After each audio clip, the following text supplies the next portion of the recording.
오늘은 추수감사주일입니다. 추수감사절을 맞이하면서 흔히 하나님을 믿었더니 농사가 잘 되고 자녀들에게도 좋은 일이 벌어지고 예수를 믿었더니 이런저런 일들이 하나님의 간섭으로 놀랍게 어려운 일을 면하게 되었다. 그런 차원으로 그런 정도로 생각하는 절기라면 사실 일반 명절과 다르다 할 수 없을 것입니다. 그저 푸짐하게 음식 장만해놓고 둘러서서 먹고 마시며 즐거워하는 잔치이면 그만입니다. 신명기 26장 11절을 읽어보면 얼핏 그렇게 보여지기도 합니다.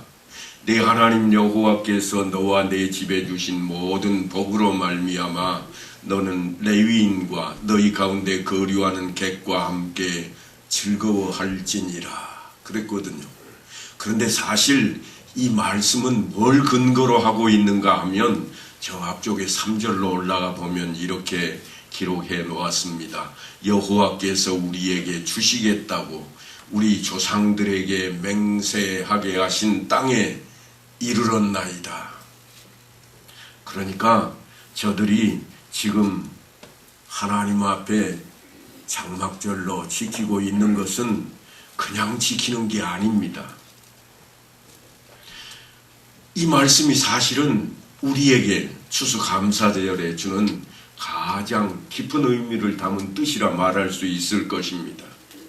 단순히 하나님께서 우리에게 복을 주시고 먹을 것을 주신 날로 기리는 것이 아니라 우리를 하나님께서 약속하신 땅에 이르게 하시겠다고 하는 그 놀라운 말씀의 의미가 있는 것입니다. 그러니까 천국 백성이 된 것을 감사하는 절기입니다. 우리가 심은 곡식을 추수하면서 영적인 메시지를 그 안에서 추출해내고 우리 인생의 추수기를 지금 어떻게 준비할까, 어떻게 가꿀까 다시 한번 되새기는 시기로 그러한 절기로 삼아야만 됩니다. 그래서 성찬을 베풀면서 주님을 기념하고 자신을 돌아보고 우리에게 은혜로 이 값없이 주신 구원을 기뻐하며 감사하는 절기입니다. 과연 어떤 모습의 영혼들을 주님께서는 추수하고자 하시는지 살펴보아야 할 때인 것입니다. 그래서 오늘은 제가 요한계시록의 말씀을 들고 여러분 앞에 서게 되었습니다. 주님은 바라는 교회상을 그려놓았는데 사실 원치 않는 교회들까지 다 그려놓았습니다.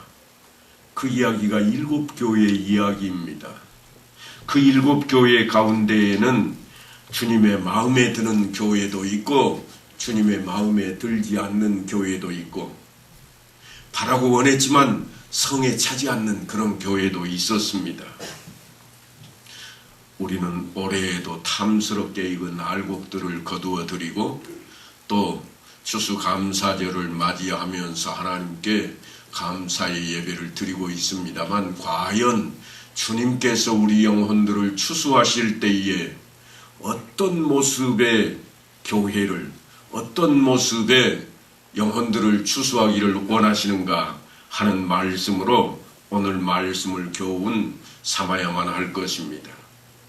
그러니까 여러분 우리가 좀 착각하는 부분이 있는데 뭔가 하면 이 추수감사라고 하는 이 절기가 내가 심은 것을 거두는 싸움이 아닙니다. 내가 열심히 일해서 땀 흘려서 수고하고 애써서 거두어 드린 것을 하나님께 감사드리는 그런 절기가 아닙니다. 하나님께서 심으시고 하나님께서 거두시는 겁니다. 그러니까 거두시는 하나님께서 바라시는 게 있습니다. 성경에는 농부를 비유로 많이 들어 놓았습니다. 마치 하나님이 농부가 되신 것처럼 그래서 농부가 무엇을 바라고 있던가 하는 것을 우리에게 교훈으로 주고 있다 할 것입니다. 그러니까 우리는 이제 하나님께서 농부가 되셔서 거두어 드리는 그 일을 바라시고 있는 그 일을 우리의 영혼을 통해서 하나님께 영광 돌리는 자리로 나아가야만 할 것입니다. 우리는 성경에 등장하는 농부가 아니라 알곡입니다. 그러니까 알곡이 어떤 것이어야 될 것인지 그것이 중요하다 할 것입니다. 농부 차원에서 볼 때 알곡은 언제든지 매끈한 겉모습도 중요하지만 사실은 속이 꽉 차 있어야 됩니다. 올해는 일기가 좋지 않아서 나달이 굵어지기는 했지만 쌀래기가 많이 나온다고 그러대요. 그걸 바라는 농부는 없을 겁니다. 그저 튼실하고 귀한 열매를 바랄 것입니다. 뿐만 아니라 요즘은 이제 무농약을 통해서 또는 화학비료를 쓰지 않아서 자연 상태에서 거두어 드리는 것을 사람들이 선호하기 시작했습니다. 왜냐하면 우리 몸에 그것이 좋다고 하니까요.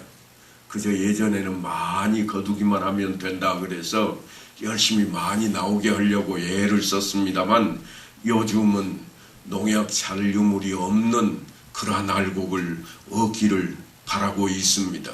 하지만 사실 농약을 하지 않고 또한 화학비료를 주지 않고 좋은 것을 거두어 드리는 일은 쉽지만은 않습니다.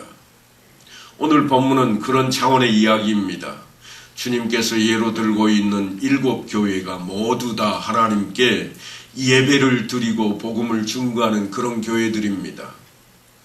그냥 이 교회는 좋은 교회, 저 교회는 조금 덜한 교회, 저쪽 교회는 나쁜 교회, 그렇게 되어 있지를 않습니다. 모두가 다 하나님 앞에 예배 드리는 교회입니다. 이 교회 저 교회 할 것 없이 다 예수를 나의 구세주라 믿고 그저 세례를 베풀고 모여서 하나님께 기도하고 예배 드리고 성경을 공부하는 그런 교회들입니다. 그런데 성경은 7 교회의 이야기로 우리에게 소개를 해놓고 있습니다. 7 교회는 모두가 다 정말 열심을 다해서 예수 그리스도의 부활을 증거하기 시작했습니다. 하지만 시간이 지나면서 조금씩 쉬운 길을 찾아 나서기 시작합니다. 겉모습에 신경을 쓰기 시작했습니다. 그 와중에도 끝까지 어려운 길, 바른 길을 걸은 교회도 있습니다. 하지만 많지 않았습니다.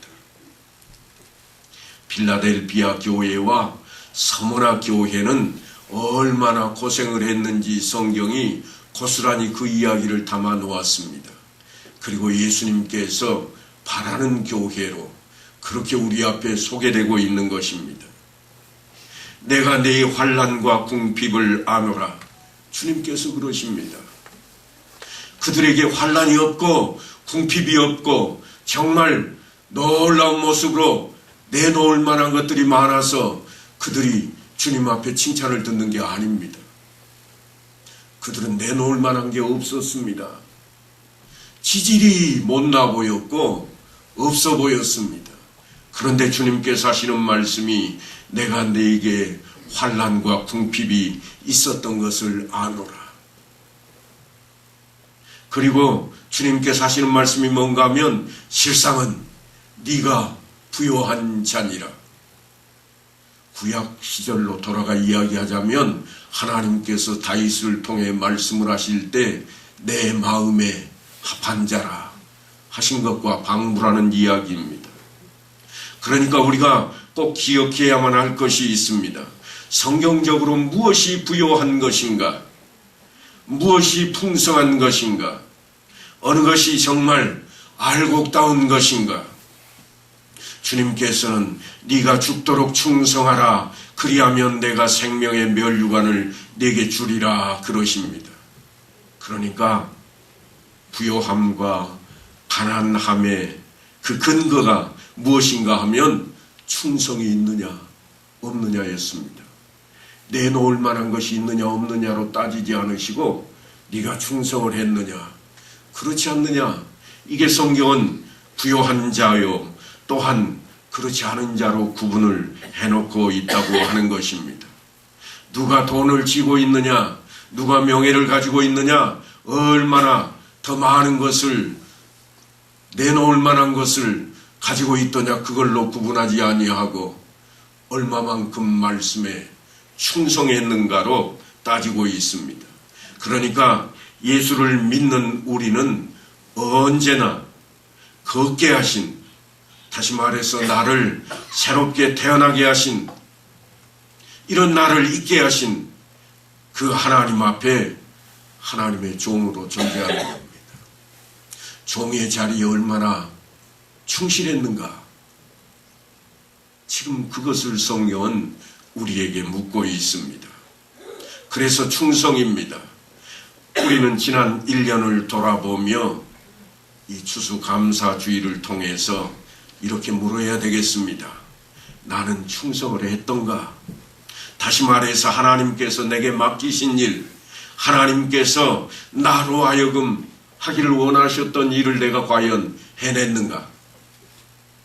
내가 건강해서 하나님께 복받았다.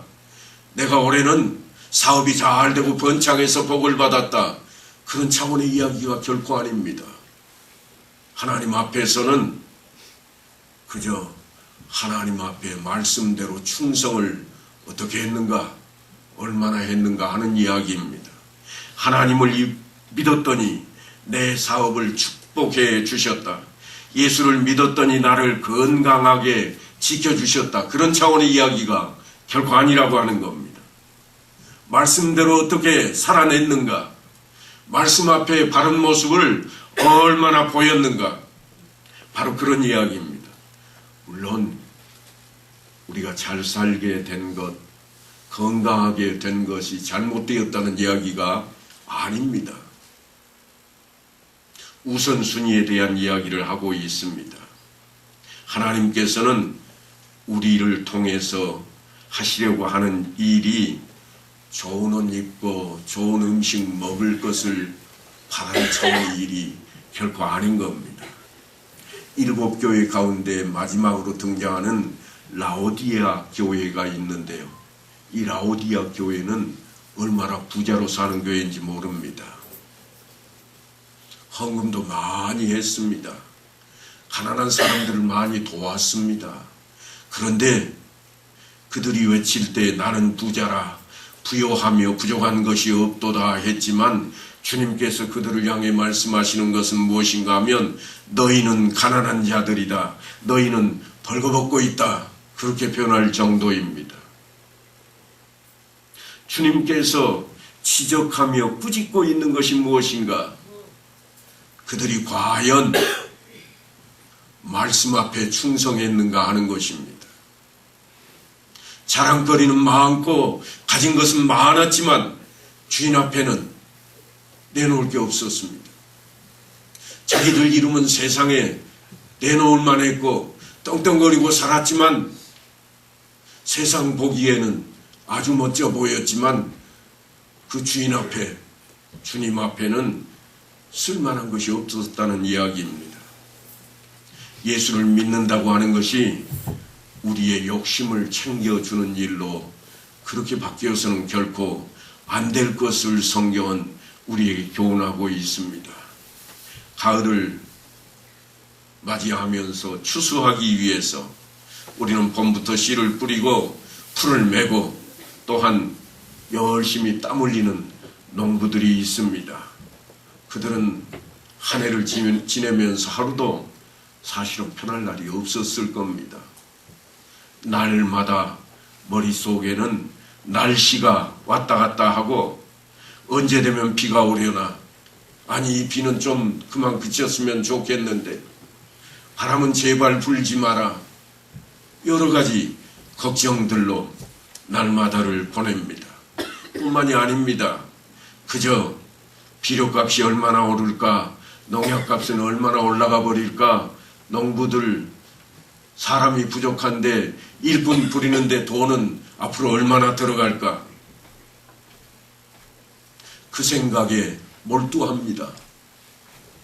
그 생각을 몰두하고 열심히 길을 찾아내는 사람이 좋은 알곡을 얻어냅니다. 그런데 여러분, 우리는 어떻습니까? 신앙에 대해서 몰두하고 신경을 쓰는 날이 얼마나 됩니까?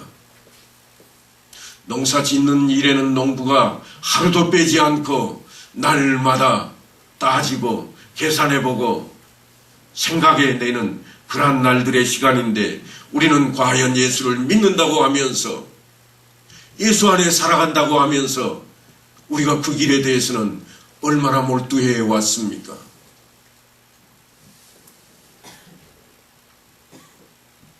얼마나 교회를 바라보고 힘쓰고 애쓰는 시간들이 있어 왔습니까? 고난과 환난은 그만두고라도 우리의 신앙이 심어지고 있는지, 가꾸어지고 있는지 정말 우리는 한 번쯤 들여다봐야 되겠습니다. 그래서 만일 라오디게아 교회처럼 차갑지도 않고 뜨겁지도 않거든 회개하고 열심을 내는 자리로 돌아서야 됩니다. 불로 연단한 금을 사서 부요하게 할 것이요, 흰옷을 사입어 수치를 가릴 것이며 안약을 눈에 발라 보이게 해야 한다고 성경은 우리에게 교훈합니다. 서머나 교회처럼 하나님께서 바라는 것들로 부요하는 그러한 교회가 되어야 되지 않겠습니까? 이제는 우리가 말씀 들었으니 끝났다, 오늘 예배 드렸으니 끝이라고 생각해서는 결코 안 됩니다. 하나님께서 값없이 주시는 그 은혜 너무 소홀하게 여겨서는 안 될 것입니다. 추수감사절은 우리에게 풍요로운 것을 주신 것에 감사하는 일이기도 하지만, 무엇보다도 이스라엘 백성들에게는 젖과 꿀이 흐르는 땅을, 약속하신 그 땅을 주신 것에 대한 감사의 절기였듯이, 또한 예수를 믿는 우리에게는 하나님의 나라, 그 천국을 주시고 예수 그리스도를 통해서 하나님 나라의 자녀되게 하신 그것을 감사하는 그런 절기가 되어야만 할 것입니다. 그래서 우리 모두가 천국 백성이 되매 감사하는 그러한 자리가 되어야 됩니다. 이제 주님께 충성을 다하는 그런 성도들이 다 되어서 이 추수감사절기를 통해 다시 한번 우리의 신앙을 되돌아보고 우리의 신앙에 마음을 쏟고 몰두하는 그런 자리로 나아가는 성도들 다 되시기를 간절히 축원합니다.